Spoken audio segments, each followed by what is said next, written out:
लइका अरे ढेर सन कहीं भेजे माथा रे छतिए पतान देव का रे ले दो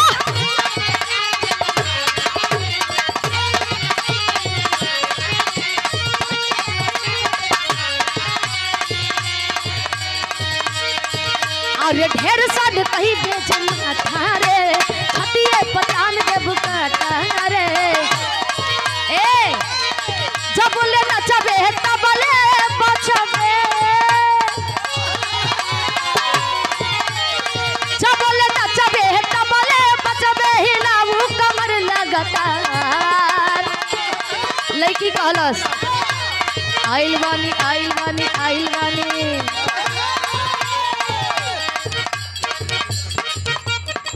ढेर सन कई भेजे माथा रे छतिए पतान देव का रे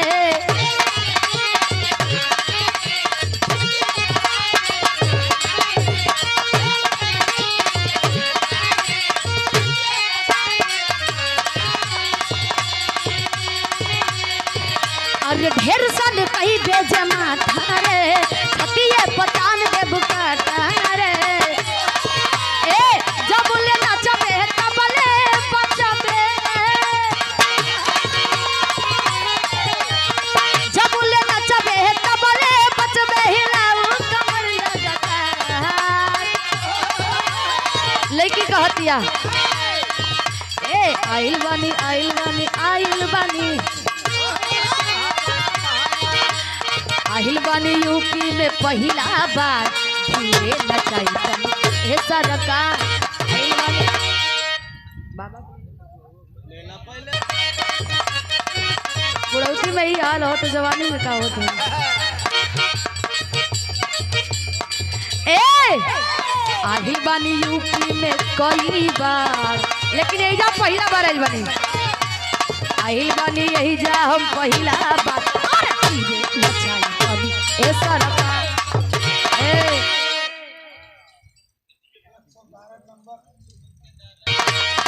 जब बोले नचबे तब बोले बचबे जब बोले नचबे तब बोले बचबे हिलाऊ कमर लगातार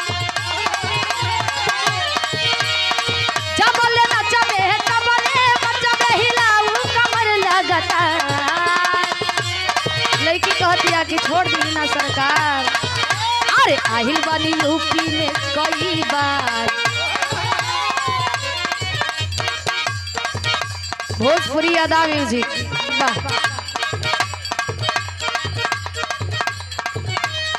अब तो खाता खुल गई सभी के देवे की पड़ी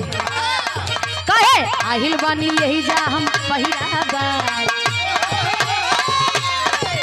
अरे आहिल बानी यूपी में पहला बार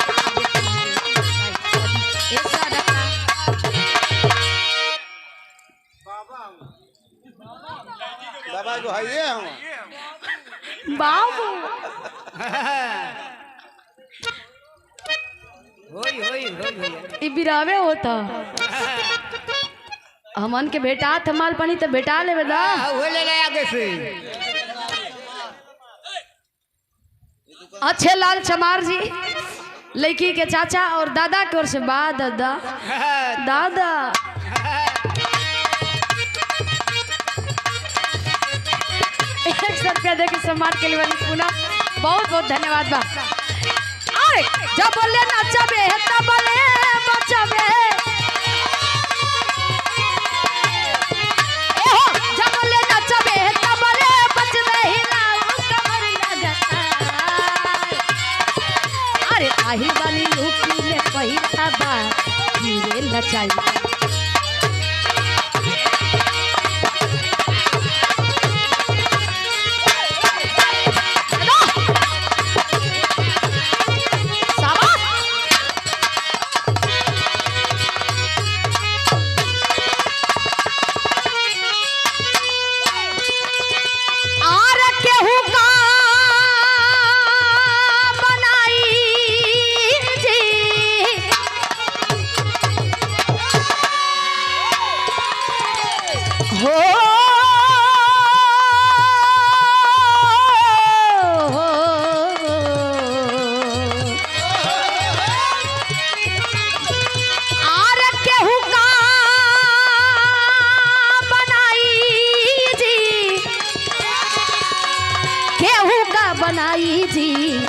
भीम जीवन बोले जवन भीम जीवन बोले जवन केहू का बनाई जी भीम जी